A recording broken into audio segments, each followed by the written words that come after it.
So a quick thank you to our sponsor, Careerist, before we dive into today's episode. Because not everyone wants to spend their time learning how to code to get that elusive career in tech. And with Careerist QA Bootcamp, you don't have to. In just 4 months, you can have live training, a remote internship, and a career coaching that sets you up for success. Because in a world of job layoffs, QA is one of the fastest growing fields in tech. And there are currently 37,000 openings in the US right now, and with salaries up to $105,000.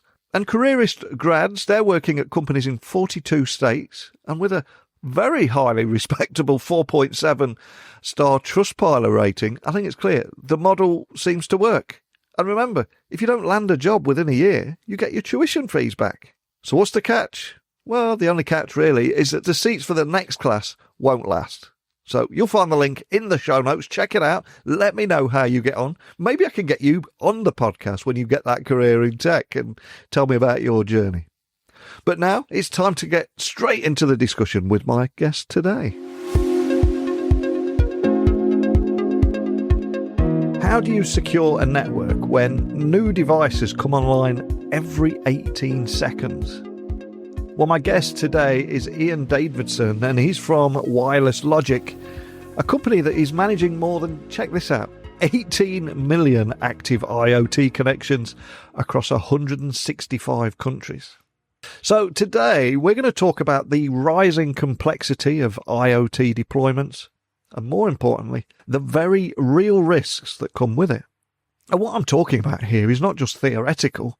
1 in 3 security breaches now involve an IoT device. And it can take up to 7 months to even realise that you've been compromised. So I want to dig into the compliance pressures that businesses are waking up to, including new regulations that make it illegal to sell insecure devices in the EU, and what practical steps leaders can do right now to defend, to detect, and react in a world that's moving too fast for traditional security models, or at least feels that way. But make no mistake, this isn't a doom and gloom conversation. I'm a solutions, not problems kind of guy. And so's Iain. He's going to be bringing a clear, grounded perspective on how real-time visibility, agentless threat detection, and smart automation can all actually simplify security at scale. And yet we've even got time for a slight conversation about golf innovation and what happens when the love of the game meets environmental intelligence. And if that's not enough to hook you in, I don't know what is. So enough from me. Let's get Iain onto the podcast now. So thank you for joining me on the podcast today. Can you tell everyone listening a little about who you are and what you do? Yeah, thanks for having me, Neil. I've been listening to your podcast a bit recently and really enjoyed your guest Raj from Rapid7, I think it was, and his ransomware experiences. It's been really great to be here in person now. So I'm currently head of product marketing at Wireless Logic, where I'm helping to shape how we bring our connectivity, security, IoT management solutions to market across around 165 countries, so very much a global business now. But in the early part of my year, I spent around 20 years or so working in hardware and software roles in avionics, telecoms, the semiconductor sector. So I've always been quite close to mission critical type of technologies in the infrastructure that powers them. But for the last 10 years or so, my focus has been squarely on Internet of Things, IoT, not just from a technical perspective, but helping businesses understand and adopt the next generation technologies. And usually our customers are seeking to achieve one or more of 4 things: accelerating time to market, optimizing their operations, enhancing their end user experience, but I think crucially securing their systems as they scale. And I'm talking here about businesses with remote connected assets, could be electric vehicles, EV charge points, energy generation, distribution, surveillance cameras, robots, drones, body cameras, healthcare. patient monitoring, that kind of thing. So very, very broad set of sectors that we address, and they all have quite similar challenges, especially when it comes to IoT security. So anyway, I've seen firsthand how the market's evolved, from early pilot projects to globally scaled IoT fleets, as we call them. And yeah, looking forward to sharing some of those insights with you today. Well, it's a pleasure to have you join me because it is such an exciting space and so many big talking points around the Internet of Things, or IoT. And before you came on the podcast today, I was looking at your website. Straight away, I was blown away by some stats on there. One of the things was that I read that a new thing, device or asset is connected to your cellular platform every 18 seconds of the day. And today, I think you've got over 18 million IoT subscriptions active in 165 different countries and collaborative partnerships that reach into more than 750 mobile networks across the globe. I mean, these are some eye-watering stats here, just from a quick read on your website. So tell me more about the current landscape, what you're seeing, and indeed your work at Wireless Logic, because they're pretty powerful stats, aren't they? They are indeed, and there's clearly a lot of work goes on behind the scenes from all across our business to enable that. It's about technology, it's the commercial teams, it's the partner relationship management of it. But it's all essential to deliver, global connectivity, which for our multinational, if not global enterprise customers and OEMs that are perhaps manufacturing in one part of the world, but of course they want to go to market in maybe 20 or maybe 100 different countries or nations or markets and internationally. So this is the type of solution and infrastructure that's needed. But at Wireless Logic, we go quite a bit beyond that connectivity element of it now. And, our platform includes secure private networking, and that helps isolate the communications, the data from the wild internet, as I call it. And we have Conexa, which is our own IoT-optimised mobile core network, next generation eSIM and iSIM technologies, and eSIM is becoming much more prevalent now in the smartphone space. Most smartphones now come with an eSIM, and that's we've been in that business for the last 10 years or so. But all of these things are all built with security and resilience or high availability in mind. Also want to talk a little bit, and hopefully we'll get into it today, about anomaly and threat detection. And this is about monitoring in near real time the IoT device to cloud communication patterns, looking for suspicious or malicious type of behavior. So yeah, help enterprise not only connect, but scale with confidence, knowing that security, resilience is at the core of what we do. And I'm so glad you mentioned security there and anomaly detection, because just the thought of millions and millions of devices connected out there is enough to keep any cybersecurity professional awake at night. So I've got to ask, what are the ramifications of not having secure IoT deployments as organizations continue to expand their deployments? Because I think there's a lot of excitement at the moment and we can stick an internet connection on just about anything. But of course, the weakest link in any network is that weakest device on the network. So for anyone that's outside of the tech space, so what are some of those ramifications of not securing those deployments effectively? Yeah, and I think you say the weakest link, yeah, for sure, unsecured devices, but also the people. Let's come back to that later on, please. But yeah, thinking of, I'm going to use three figures in three scenarios just to illustrate these ramifications, as you put it. And, I think we'll build out a couple of extra points as we go. But so many metrics that our media and analysts cover in all markets, but there's three I've chosen just to help illustrate the point here that, 1 in 3 security breaches these days are involving an IoT device. Perhaps just, deployed, because although IoT, for many is new, but it's been around been around for, 10, 15, maybe even 20 years, just remote connected devices. And, not all of them were necessarily as secure as they could be at the time. And yeah, these days we see 1 in 3 breaches involving that IoT devices, and sometimes taking up to 200 days to detect some of these breaches. Kind of eye-watering number. That's about 7 months. And then in terms of, maybe damages through things like ransomware events, we've seen payments being made around the $5 million mark. Again, clearly for different businesses of different sizes and different scenarios. These numbers are, perhaps not as large as I've just presented, but I wanted to paint a picture of what the consequences of things like Mirai botnet and hijacked infrastructure, lost data. But for many businesses, of course, the biggest ramification is the reputational damage.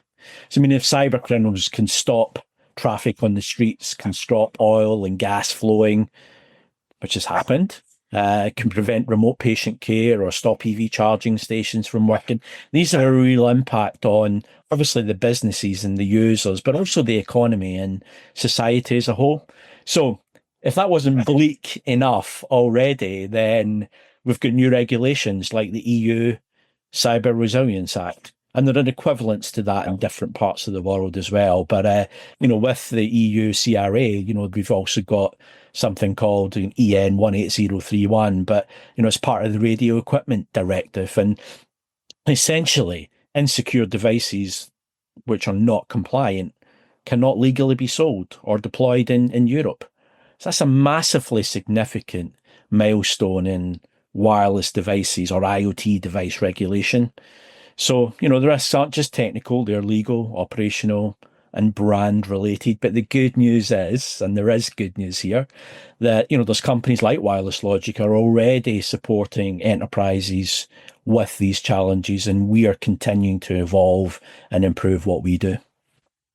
And of course, we've highlighted some of the risks and some of the problems out there, but I always try and give everyone listening actionable takeaways. So how can an organization, maybe a business leader listening or a tech leader, how can they ensure that all their devices are secure? And what are the best practices that they should be implementing right from day one when integrating IoT devices into their systems? And I appreciate that is an entire episode, maybe even a series of episodes for it probably is. It probably is. And so our approach here is, and of course we learn from others in industry as well, and we have done in this case. But our approach is we talk our customers and prospects, of course, through an IoT security framework type approach, and it's built around 3 pillars. We talk about defend, detect, and react. It's all quite self-explanatory, but the key practices there include things like, well, since we're talking cellular, SIM-based authentication, or it could be certificate-based authentication, secure boot, firmware and firmware integrity and over-the-air updates. These are the sort of defaults these days. But then also sort of private APNs and encrypted tunnels, and then that anomaly and threat detection, at the mobile core level, that monitoring, if you like. So, but I think what I want to also say is that day one shouldn't be the day of deployment. It has to be the first day of your product or system definition, scoping work that you do. It has to be embedded. Security has to be embedded into the RFPs, RFIs that you run with your suppliers. I guess what I'm saying is enterprises, OEMs, solution providers, they must do these supply chain checks on their hardware, their network, their cloud service providers to validate that their security posture is strong. But they've also got to build the same into their own systems and indeed processes, device firmware, network design, etc. Attempting to bolt it on later is a big risk. It's difficult, but it's not impossible. It is a massive risk. Fantastic advice. But if we do have anyone listening, maybe we've set off a few light bulb moments, even a few alarm bells for leaders listening today. How can their organization address security issues if they have indeed already been utilizing unsafe devices and this has kind of almost served as a call to action for them? What should they be doing? Yeah, it's a really great question, because in this IoT space, typically these assets or devices are already deployed. They're already quite remote. Remember, I said 165 countries, but you can still improve the security posture even then. So, it is possible. We'll support you with retrofitting, things like anomaly and threat detection. We'll get onto that in a bit more detail. But, that runs in our core network without any device agents. So, real easy to retrofit that. You can migrate SIMs, therefore devices, to secure private networks. It is possible to do that in many cases. And then, we can apply firewalls. We can start, providing the ability to quarantine problematic devices. So connect them to other safer parts of the network, so to speak. But of course, technology alone isn't enough. The people and the processes in your business can often be the weakest link. I've seen some people say that's the weakest link. So yeah, part of improving the posture is cyber awareness training for your people, clearer policies and incident playbooks, and do regular simulations. So, include ransomware rehearsals, which inform policies and, policies around maybe whether you make a payment or you don't. Whether instead you might just decide to restore systems on devices from backups, that sort of thing. But you got to plan and you got to rehearse that sort of thing. So yeah, it's about creating a secure device and network, but also the culture, secure and resilient culture.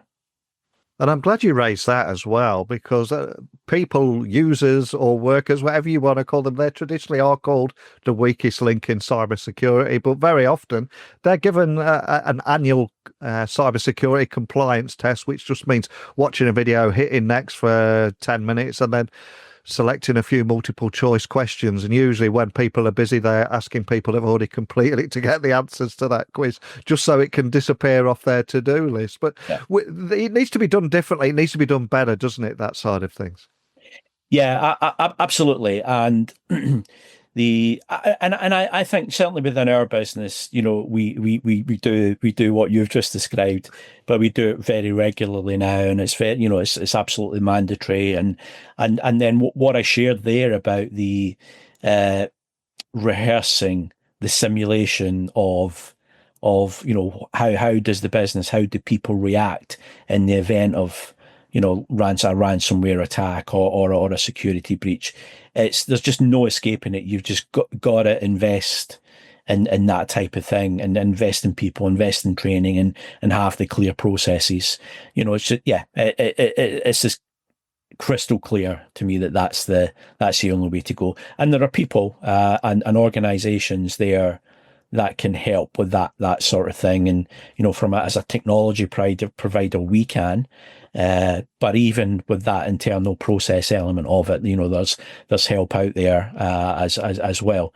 And of course, with that comes time and budget requirements. So, when I was listening to you, one of your previous guests, talking about, ransomware and how the role of the CISO or CIO, and having the budget and a seat on the board and that sort of thing. So I think really sound advice was given there. Yeah. And on the subject of compliance, if we stick with that for a moment, what are the compliance and operational risks of scaling without protection? I mean, you mentioned the Cyber Resilience Act, with this NIS2 out there. We'll have people listening all around the world. There's so many different areas of compliance in each individual region. But what are the risks of scaling without protection now with this increase in regulation? Yeah, I mean, it's worthwhile just touching on that again, because it needs more emphasis, because the 1st of August 2025 is behind us now. Yeah. And I mentioned that because that's the day when EN 18031 came into force, it updated what in Europe we call the Radio Equipment Directive. And, non-compliance with that means you just can't sell or deploy within Europe.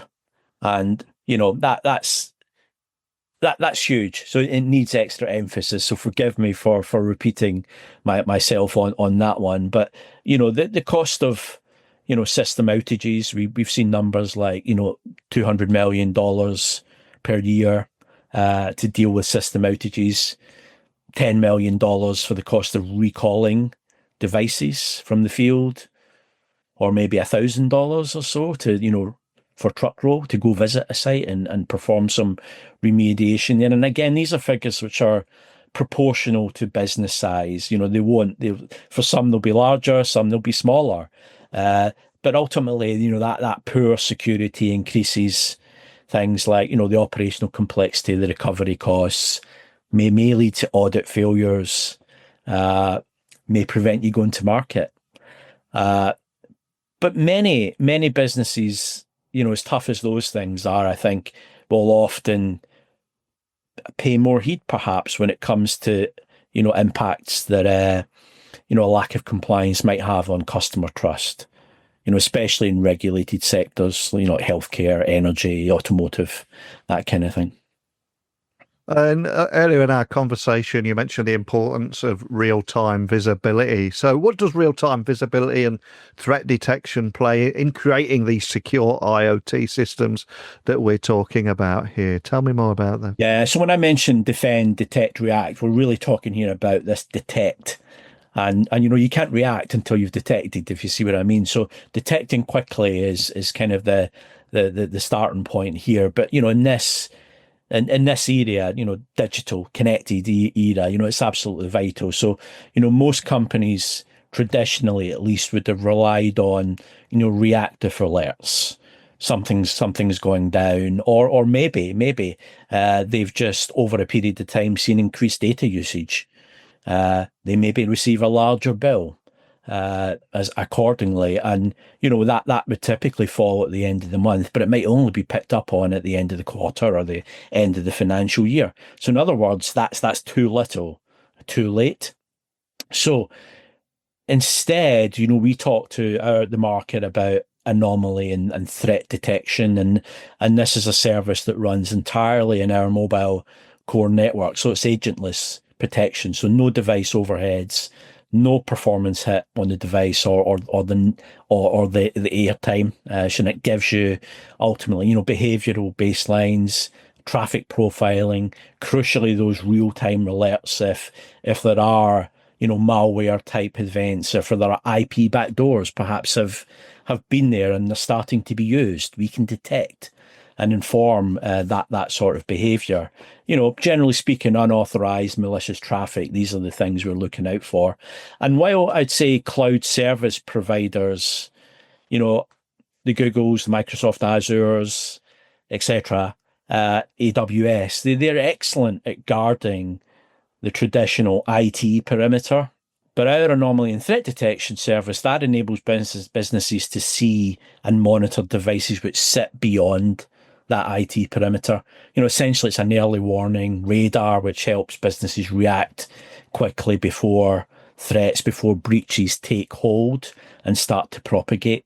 I mentioned it earlier, IBM reported the average time between a cyber breach and detection was 200 days, right? The 7 months is what I said. And that's just a horrific statistic, especially if data is being exfiltrated that whole time.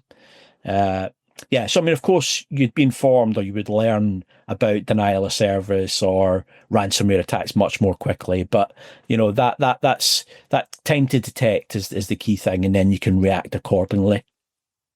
And 20 minutes into a tech podcast, we've mentioned IoT, security, the cloud, but not AI. And we need to change that because it's almost the law to mention it now in every tech conversation. And for a lot of people, things get exciting when technologies or emerging technologies begin to converge. And you would imagine that IoT and AI will complement each other. So on that side of things, do you think these systems will eventually be fully automated, or will human intervention always be an important piece of the puzzle here?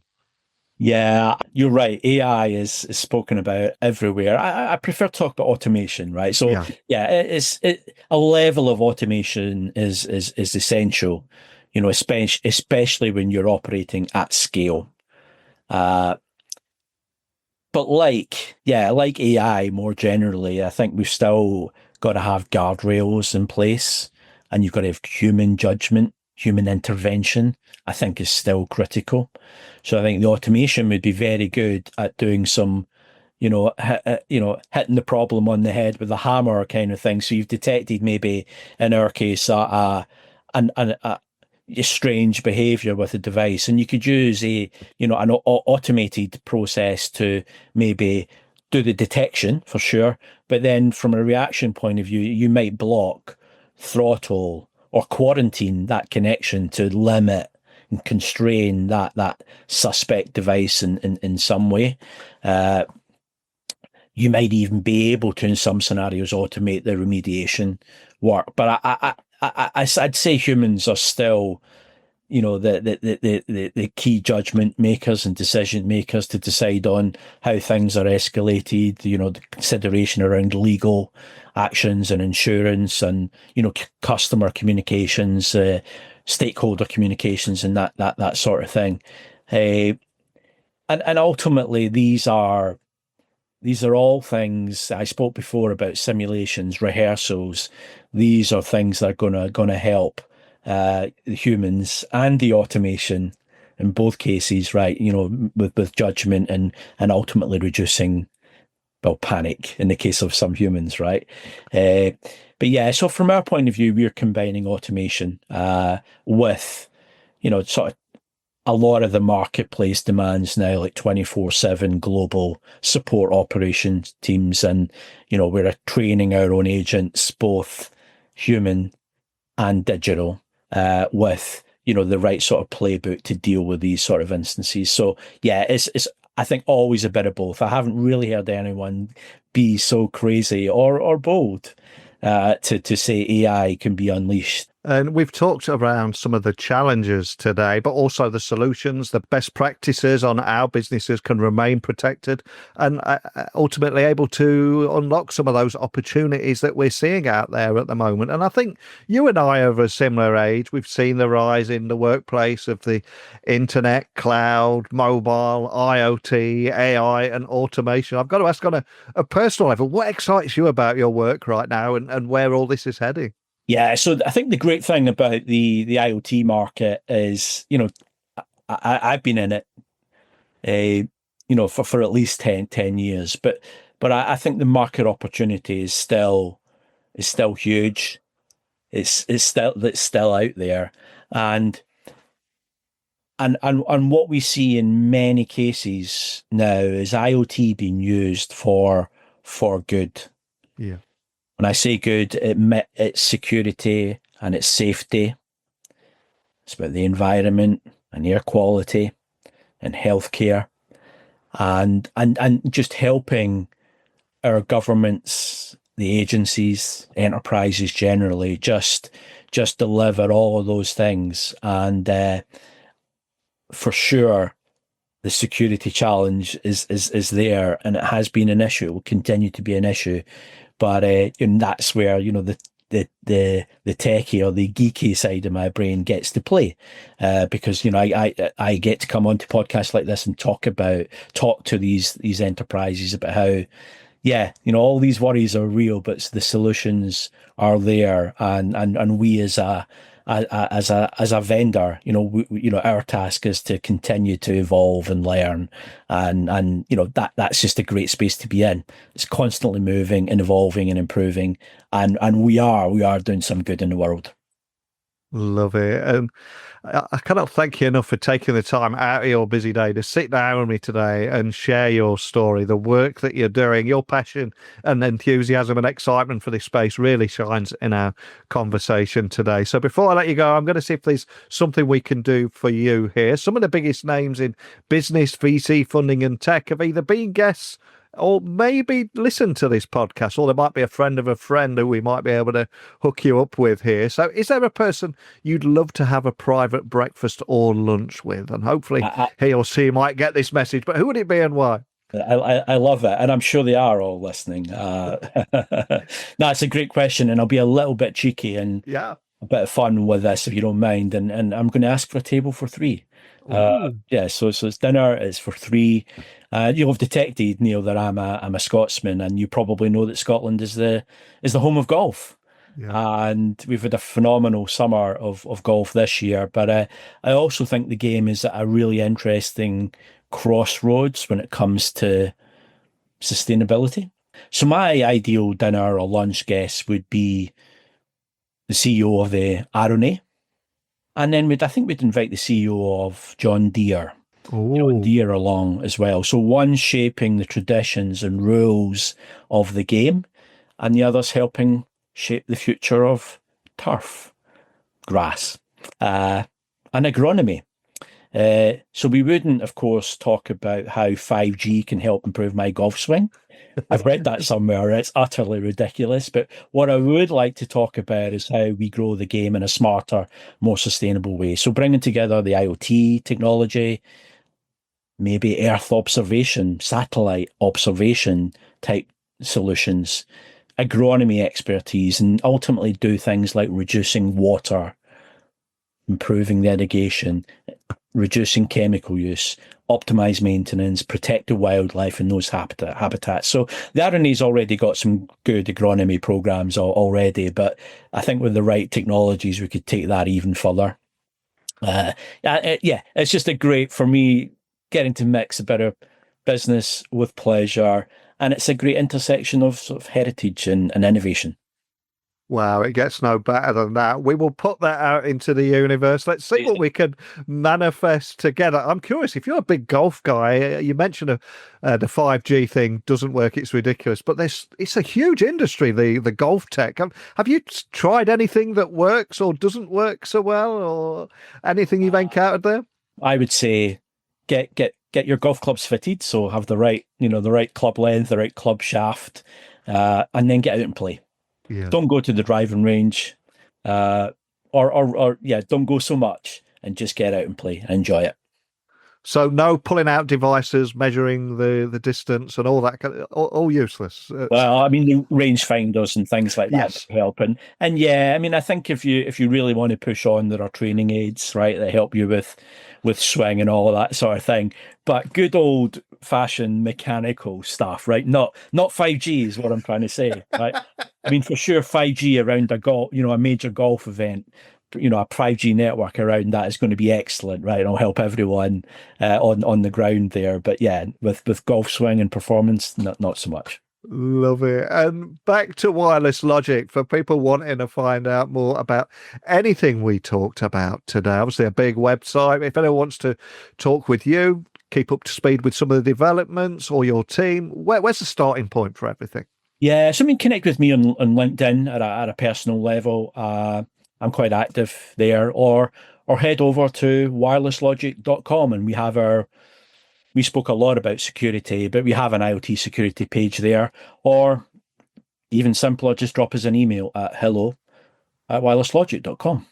Awesome. I'll add links to everything, make that nice and easy for everyone. And as you said, we covered a lot there, from why resilience and security must scale alongside IoT deployments, and the critical role of real-time visibility and threat detection, and how scaling without protection could create some major compliance and operational risks along the way too. Love to hear what people listening have took away from today, anything they want to add to the conversation. But more than anything, just a big thank you for bringing it to life and shining a light on it today, Iain. Thank you. A real pleasure. Thank you very much, Neil. Bye-bye. I think it's easy to get swept up in the hype around IoT and AI. But what stood out in today's conversation with Iain was just how much that heavy lifting still comes down to smart fundamentals. Things like secure device provisioning, firmware integrity, embedded threat detection. These are clear playbooks for humans and digital agents alike. These are not new ideals, but they are often skipped when speed to market takes priority. And yet the risks of skipping all these things are growing. Whether they be regulatory block to reputational damage, the cost of unsecured IoT cannot be ignored. But as Iain made clear today, it's not too late. Retrofitting protections is possible, and if you embed security from day one, the upside is not just safety, it's the freedom to scale, and without fear. But what's your take? Are we building connected systems with enough resilience baked in? Or are there just too many businesses still crossing their fingers and hoping for the best? Let me know your thoughts, your direct experiences. Tech blog writer at outlook.com, LinkedIn, X, Instagram at Neil C. Hughes, and pop over to techtalksnetwork.com for many more conversations like this one. But I've taken up far too much of your time already, so thank you to Iain for joining me today. Big thank you to each and every one of you for joining me and listening to the end. And I'll speak with you all again soon. Bye for now.